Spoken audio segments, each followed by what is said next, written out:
premises.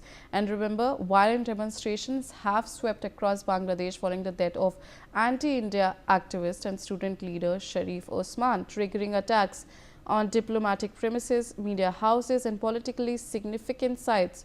Protests that began over Hadi's killing quickly escalated into widespread unrest, forcing authorities to deploy heavy security across multiple cities. So now, Brian, Indian High Commission has also released an advisory and issued an advisory. But we've seen earlier there has been several threats that have been given to the Indian High Commission over there as well. So in terms of the sentiment on the ground in Bangladesh, what more can you share with us?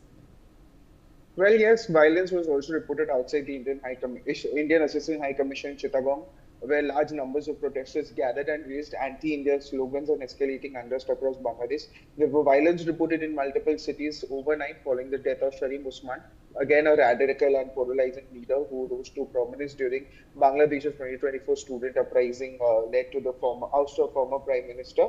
Again, clearly, he was shot in the head by masked assailants last Friday while launching his election campaign.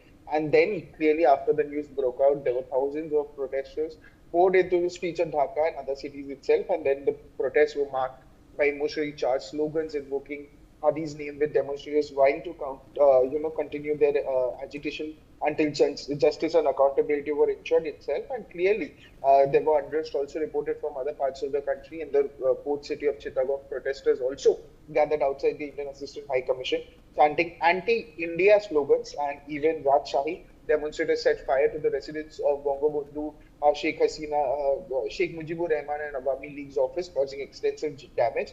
And then the violence also came after anti-India sentiments in Bangladesh that was given by them, and then post that High Commission, even in response to the threats and inflammatory rhetoric, India summoned Bangladesh's High Commission in Delhi also to lodge a formal diplomatic protest. And this move also followed controversial remarks by leaders of Bangladesh's National Citizen Party, including claims also that the forces, even hostile to India, would be sheltered in Bangladesh, and threats to even severe India's northeastern seven sister state itself. Yes.